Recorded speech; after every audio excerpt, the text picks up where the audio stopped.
Unless you want another language, we'll send it to you in English. But we have about 17,000 people that have signed up praying.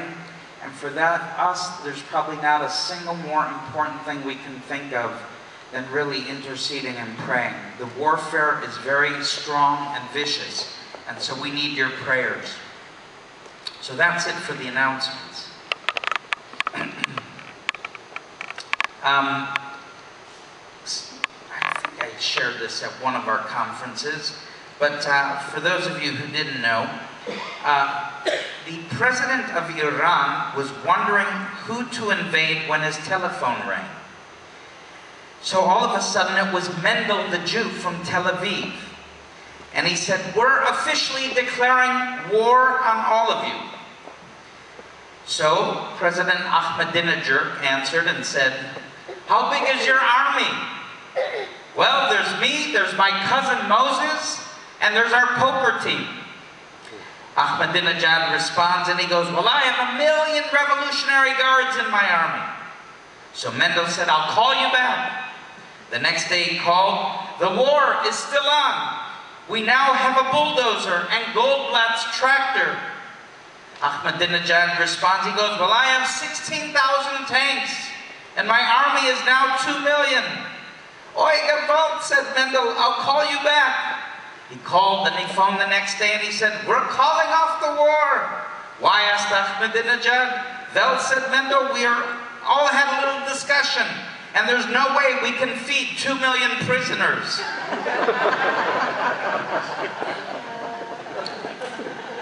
I wish it was so simple and so humorous, but it's not. And that's the situation that we're facing today.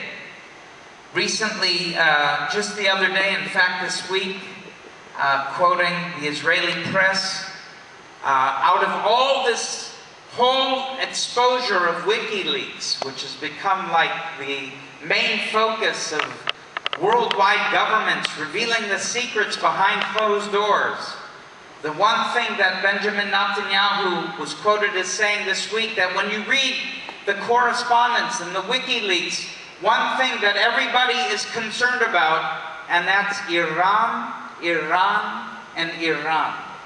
Even the Arab governments' major concern in the Gulf states of the Middle East has been Iran. And so it's quite interesting, the dynamics that we're facing, because everything else that we're facing pales in comparison to Iran getting the nuclear bomb. And so anyhow, I'd like to talk a little bit about the coming storm. And in it, of course, I'll intertwine various issues and an update concerning what's going on. But a few quotes that really grabbed my heart in studying history. There was a man named Hamilton Mabie who said, "Don't be afraid of opposition. Remember, a kite rises against and not with the wind." So I think that if any of you have been facing opposition, keep that in mind. We have been. Albert Einstein said, "In the middle of difficulty lies opportunity." Someone else has said, if you're looking for a big opportunity, seek out a big problem. And of course, the blood of the martyrs is the seed of the church. And finally, one Latin proverb says, "Live as if you were to die tomorrow." And I think back to when Batya, my wife, faced cancer, and it gripped us. And recently, we've been going through tremendous opposition that we never thought was possible. Every step we've tried to take to go in and possess the land, not just spiritually, but physically in Israel, has been met with such satanic storms and conflict. I think it reminds me years ago when I was in a ministry that I served as a worship leader and singles pastor across from Michigan State University. Before I moved to Israel, there was a strong group of Satanists that were off campus, and there was a quote in a newspaper interviewing one of the satanic leaders, and he said, Messianic Jews, or Jews who believe in Yeshua, are the greatest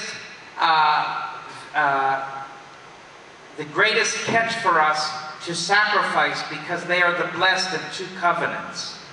And I think sometimes, who needs such a blessing? And yet, living in Israel, I feel that is so real.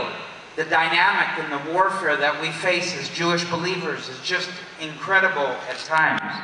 So know that your brothers and sisters, the remnant of Israel, we are trying to stay faithful to the call and move forward.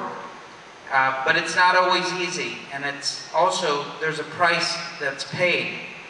And so we are fighting in many ways on a frontline battlefront for the rest of the people of God in the world in many ways. Israel is like no other nation. How many of you have been there before? Well, it's one thing to look at it through walking on a tour or through the eyes of a tour bus or with a tour guide. It's another to live there. It's one of the most beautiful nations in the whole world. But the spiritual turmoil and the confusion and the spiritual conflict is greater now than it's ever been before. Every force of hell is lining up against the city of Jerusalem. Every religious spirit, every spirit of Antichrist, every thing that Satan has, he's throwing into an end-time conflict that's focusing and centering on the city of Jerusalem geographically. So that even in the midst of its great beauty, even in the midst of it prospering, you can sense that even on the other side of that beauty are great forces lining up against us.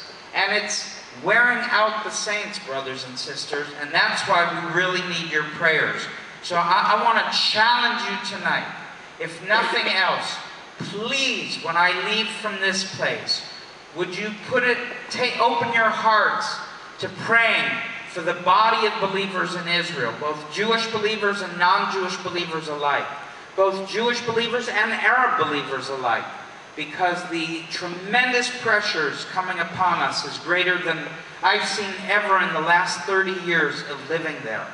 And I moved there 30 years ago this year to Israel with a Bible teacher and his wife named Derek and Ruth Prince.